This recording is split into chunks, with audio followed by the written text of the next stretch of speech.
सूत्र 90 मंत्र 3 वेदायन पृष्ठ 87। ओम एतावानस्य महिमा ज्यायांश्च पूरुषः आदोस्य विश्वा भूतानि त्रिपादस्यामृतं दिवि। एतावानस्य एतावान अस्य एतावान अर्थात यह अस्य इसका महिमा तो महिमावान महत्तावान या ये कह सकते हैं जिसकी महिमा का सभी और विस्तार है प्रचारित है। ज्यायांश्च ज्यायान बोलते हैं प्रकाश के। यहाँ देखें क्या क्या ज्यायान अधिक श्रेष्ठ वर्धित बड़ा हुआ ज्येष्ठ के भाषा में। पुरुषः पुरुष परिपूर्ण है सभी तरफ से, उस पुरुष पर को परमेश्वर कहा गया है वेद में। पादो पाद पैर अस्य इसका विश्वा भूतानि समस्त भूतानि मतलब जो भी यहाँ पर भूत हैं उत्पन्न हुए हैं वे सभी भूत कहलाते हैं या प्राणी मात्र कहलाते हैं, जो भी यहाँ पर सृष्टि में है सभी। त्रिपाद अस्य त्रिपाद तीन पाद अस्य इसका अमृतम दिवि अविनाशी है। दिवि मतलब दिव्यता के प्रकाश रूप में।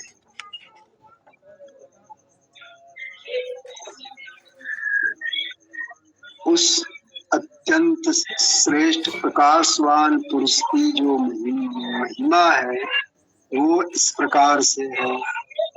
पादो अस्य विश्वा भूतानि इसका पाद मतलब एक पैर के लिए, तो इसका एक पैर तो समस्त उत्पन्न हुई सृष्टियां हैं। त्रिपाद अस्य अमृतम दिवि इसके तीन पैर जो हैं वो अविनाशी प्रकाश में स्थित है।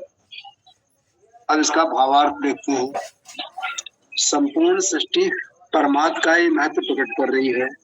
संपूर्ण सृष्टि तो उसका मात्र एक पद या एक अंश मात्र है।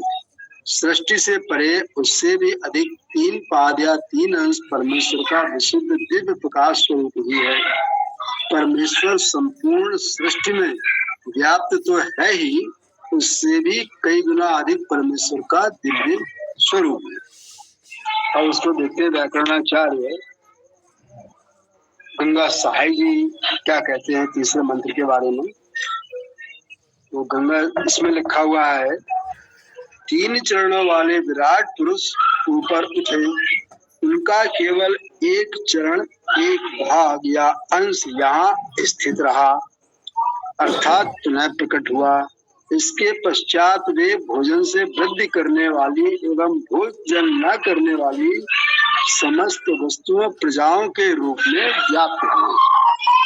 तो यहाँ पर इस तरह से उन्होंने कुछ इसमें भोजन के नाम से या ऐसे अलग अलग। हरीश जी मुझे लगता है कि आपने गंगा सहाय जी का जो अर्थ पढ़ा है वो इस मंत्र का नहीं किसी दूसरे मंत्र का पढ़ दिया है। जरा संख्या और मंत्र ध्यान से देख लें। हाँ जी जी आपने ठीक कहा, ये नीचे चल के बदल गया। ये सारा ब्रह्मांड बनाने वाले विराट पुरुष की महिमा है। वे स्वयं इससे बड़े हैं। सभी प्राणी उनके चौथाई अंश हैं जो अपने भूतानी पड़ा उत्पन्न हुए। इनके तीन मरण रहित अंश दिव्य लोक में रहते हैं। ये इसमें उन्होंने अपना अर्थ किया। धन्यवाद। ठीक है, समझ में आ गया। दोनों बात लगभग एक सी है ना। वो लोग परंपरागत कुछ शब्दावली का प्रयोग कर लेते हैं लोक में, और जैसे कल उन्होंने कुछ और इस तरह से क्या क्या कह दिया था। कुल मिलाकर के बात वही कही, शब्द अर्थ जो भी किया शाब्दिक अर्थ ठीक किया, एक ही किया। और समाज वाला अर्थ इसमें आप नहीं पढ़ा रहे हैं, आप चाहें तो उसको भी ले सकते हैं। लोगों की जिज्ञासा हो सकती है कि भाई वो इसके कितना निकट है और उनका कितना जा रहा है, जैसे आप दोनों को तो पढ़ते ही थे। तो कुल मिलाकर वैसे होगा एक ही, बता दें ये मंत्र इतने सरल स्पष्ट हैं, इसमें इधर उधर करने के लिए बहुत संभावना है नहीं।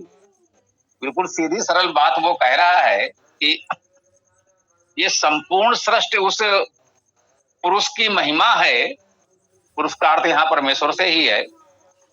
ये संपूर्ण सृष्टि उसी पुरुष परमेश्वर की महिमा है, उसका एक पाद अर्थात एक अंश, एक भाग। हाँ, पाद यूं समझें जैसे हम लोग इस समय पाव कहते हैं, 4 भाग कर लीजिए, जो संपूर्ण है उसको एक प्रकार से 4 भाग कहते हैं कि भाई ये तो एक भाग हुआ, एक पाव जो कहते हैं तो वो है। तो उसका एक भाग, एक अंश कह लीजिए, चौथाई भाग, ये संपूर्ण सृष्टि है। और जो शेष 3 भाग है वो परमेश्वर का दिव्य स्वरूप है। वो उस दिव्य स्वरूप में, प्रकाश स्वरूप में, दिव्य प्रकाश के रूप में अवस्थित रहता है। उस कुल मिला के वो ये बताना चाहते हैं कि परमेश्वर का एक छोटा अंश सृष्टि के रूप में प्रकट होता है और बड़ा अंश शुद्ध स्वरूप में रहता है। ठीक है ना? तो ये मुख्य बात है।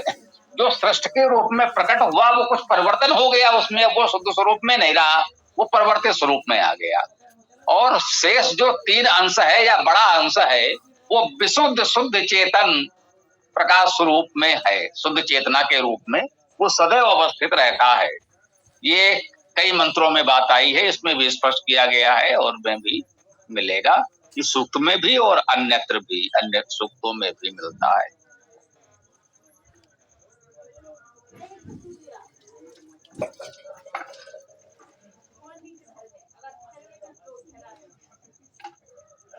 आर्य समाज की पुस्तक में इसका अर्थ इस तरह से किया गया है, परमात्मा सामर्थ्य में सबसे महान है, समस्त उत्पन्न पदार्थ उसके एक चरण के समान है, इसके 3 चरण अनस्वर, बस इतना ही है।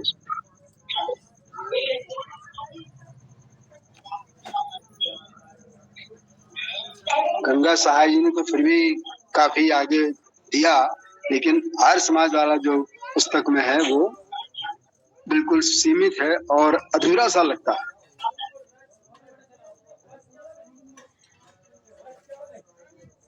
नहीं, मुझे लगता है ये कहीं कुछ चूक हुई कि आर्य समाज का पदार्थ जो है वो पदार्थ पढ़िए ठीक होगा। मुझे लगता है ये कुछ आपने जो पढ़ा वो कुछ छपाई में चूक हो गई, नहीं छप पाया, कुछ ऐसा लग रहा है। ऐसा अधूरा हो नहीं सकता कि एक वाकई अधूरा जैसे छूट गया जो आपने पढ़ा, ऐसा लगा।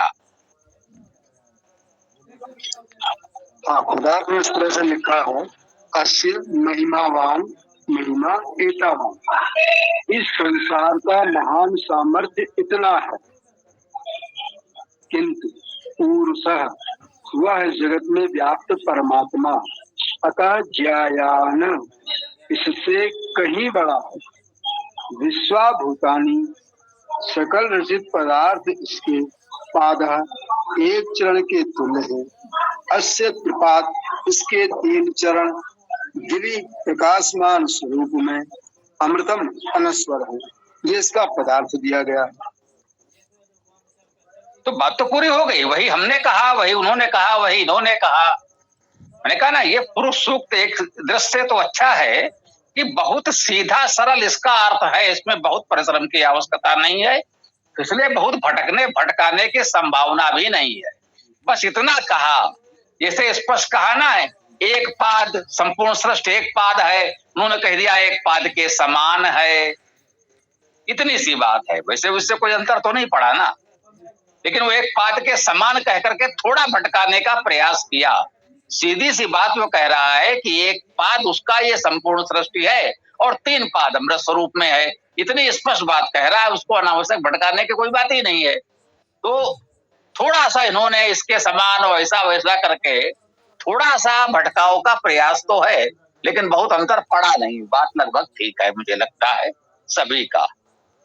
तो और कोई सज्जन कुछ कहना चाहें तो स्वागत है, बताएं।